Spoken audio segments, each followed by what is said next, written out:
let's be clear. There is money to be made in these utilization management streets, okay?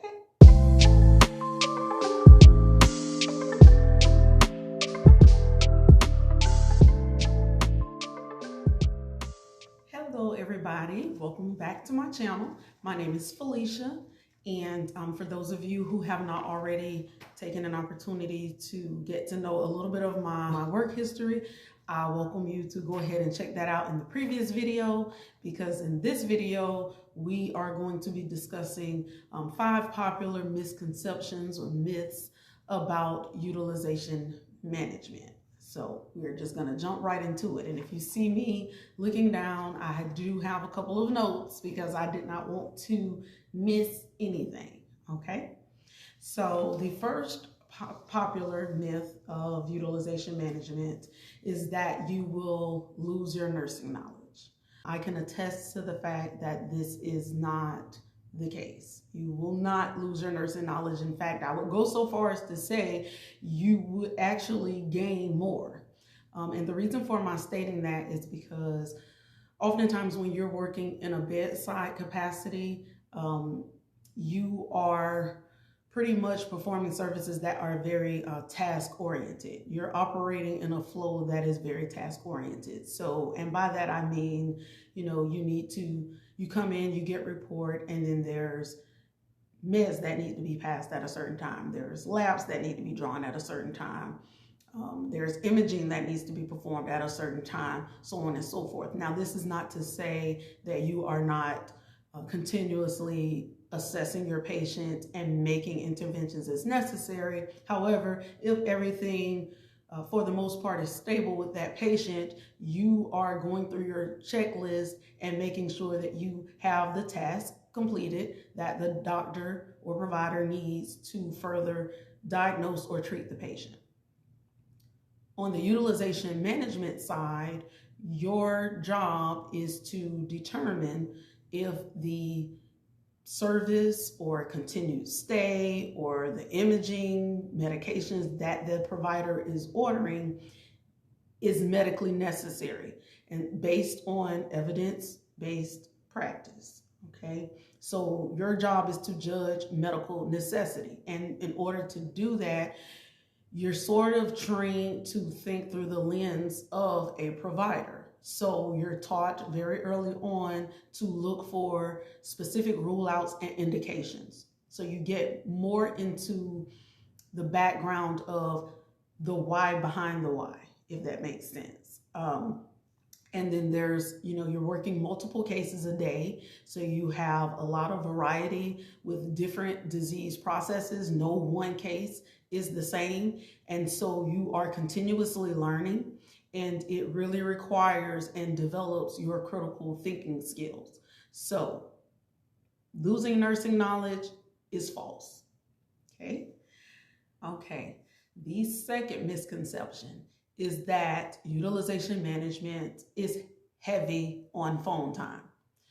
Now, I'm going to put a little disclaimer here and say that this one is not necessarily true, because the things that I've seen circulating out here around this topic suggest that all utilization management positions are phone heavy. I can tell you that that is false, okay? Personally, I have probably used the phone maybe 3 times within a year as far as actually having to dial out and speak to a provider, okay? Other than that, I only use my phone for team meetings or if I need to speak with my supervisor or reach out for additional assistance. But as far as dialing out to obtain information and being plugged into a queue and practically tied to my desk, that is not the case for me, okay? So I would encourage you, when you are looking at these job postings, that you read the job description carefully, because oftentimes it will specify that what you're applying for is a telephonic nurse position. And then there'll be buzzwords in there regarding, knowing how to use the phone or the quota for calls per hour or calls per day, etc. So If you are a person who does not prefer heavy phone time, then you may want to steer away from those postings in particular. But I can tell you that that statement is a false statement, and it's not all inclusive of all utilization management positions. Okay. The third myth of utilization management is that you have to have a bachelor's degree or higher education in order to perform this job. That is false. There are several positions available for LPNs as well as associate degreed RNs. Okay, so having a higher education level, while it may be helpful, it does not prevent someone with a lower degree to perform these jobs. I will also go so far as to say I have noticed that there are LPNs even holding supervisory positions. Now, I did hear there are some insurance companies particularly that are doing away with LPNs being able to hold managerial positions, and it's a very controversial topic right now. However, as of today, there are companies that do hire LPNs, two-year degree RNs, etc., and they are able to hold management positions. I will say I encourage you, if at all possible, to always, try and make yourself marketable beyond your current organization, because you never know what may happen. We do work in a corporate environment, and things such as layoffs do occur. And so what you don't want to run into the situation of having is that, maybe at this particular company, you are an LPN, you are a supervisor and have been doing so for however many years. However, if for whatever reason, they decide to change their policies and follow suit with what some of the other companies are doing, or if you unfortunately lose that job and need to find employment elsewhere, you may not be able to transfer or find another position that will allow you to still function in that role for another company.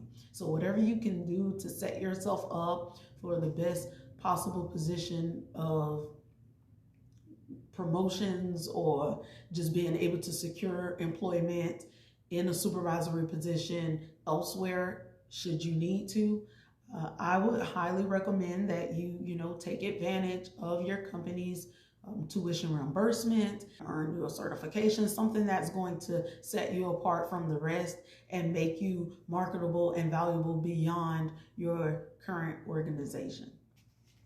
But I can tell you from what I noticed at my company and a lot of others is that they tend to value experience a lot more than actual higher education. So as long as you're clinical, meaning you're an LPN, you're an RN, okay?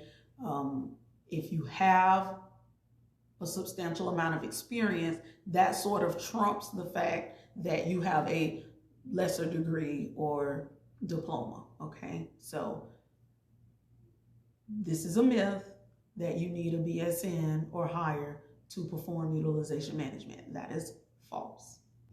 The fourth myth is that there's no room for growth in utilization management, okay? This is false, okay?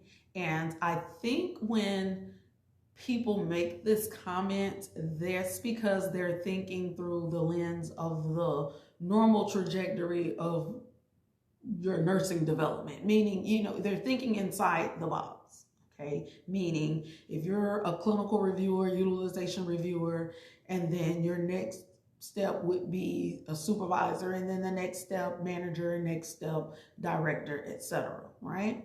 Okay, and the issue there is that oftentimes when people obtain those positions, the retention is great. They generally don't leave until it's time to retire. And so what are you going to do? You're going to be a clinical reviewer for 10, 20 years until your senior decides to retire, and then you'll apply along with a a bunch of others and hope that you get an opportunity after 10 or 15 years, okay? But I want to challenge you to think of it in a different way.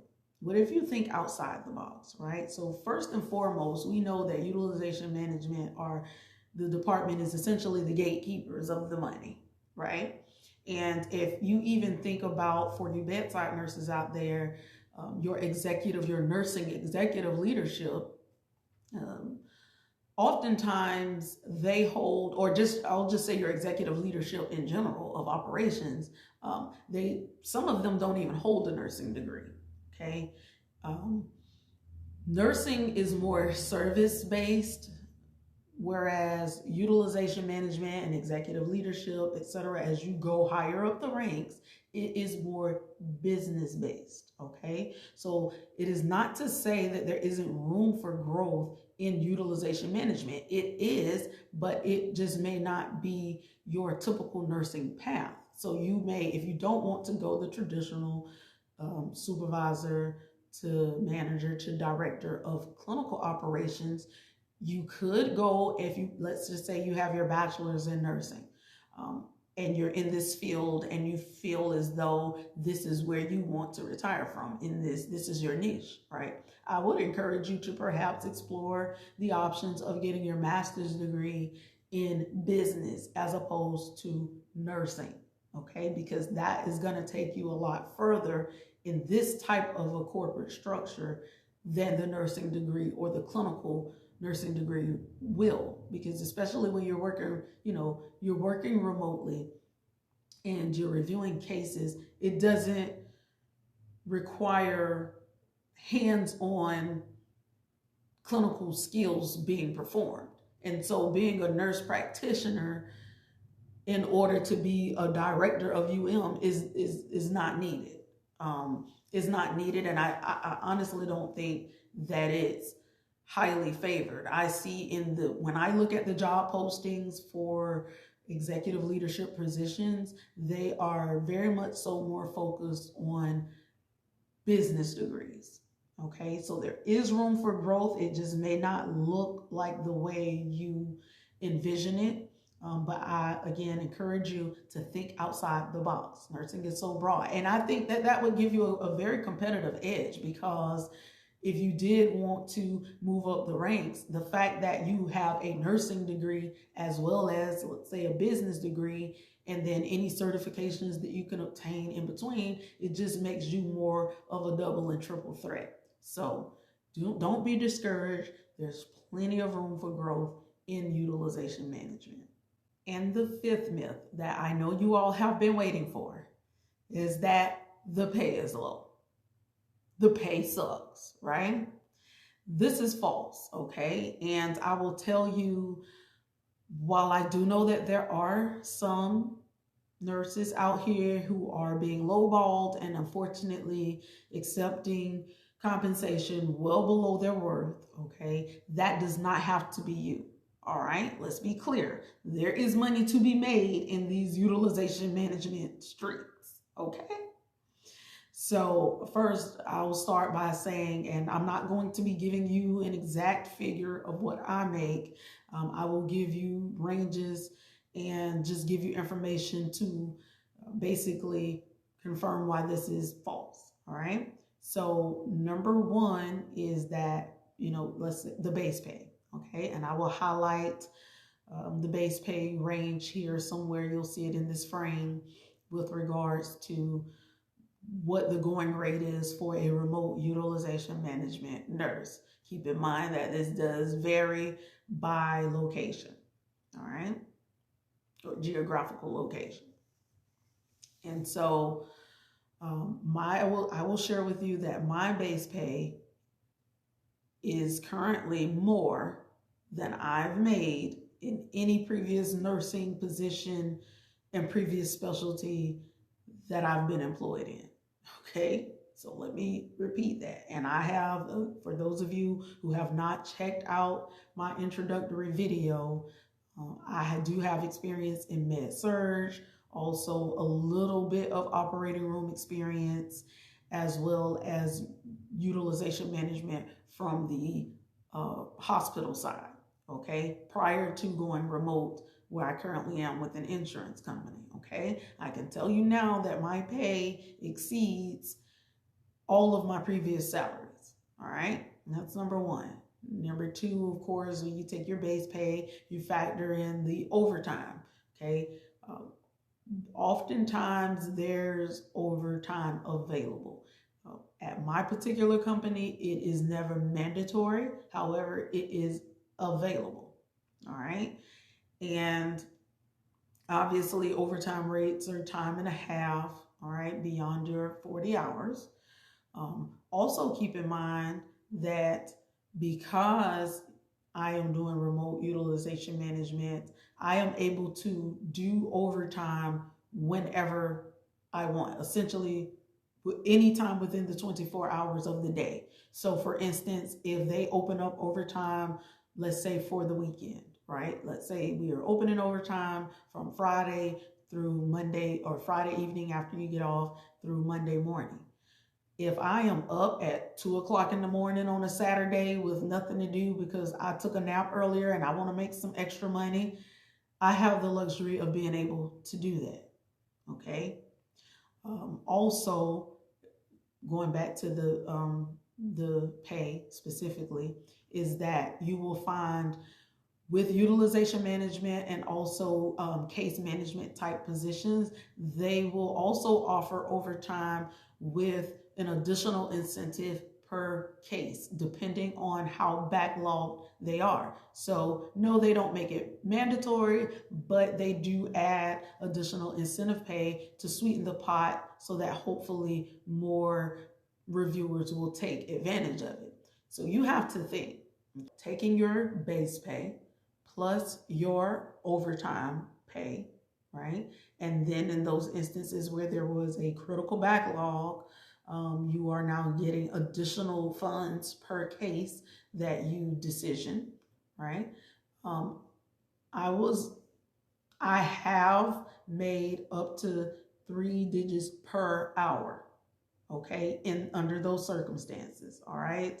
And even when I didn't hit the 3 digits per hour, I was still very close within range. And I know that these are generally not rates that you see in nursing unless you are, an advanced nurse practitioner or a lot of travel assignments, especially during COVID, we're offering those types of rates. However, us utilization management reviewers, we're getting those rates on a regular day, a regular weekend. Sitting right here in the comfort of my own home with my pajamas and my foot heater going, okay? Okay, with no biohazard exposure, etc. So again, let me emphasize, do not be fooled. There's money in these streets, okay? All right, so moving right along. Also keep in mind that oftentimes these companies offer a bonus plan. It may be quarterly, it may be annual, depending on how your particular company chooses to structure it. I know that I used to be on a quarterly bonus plan, and then my company adopted an annual one. Either or is fine to me, right? It's still extra money.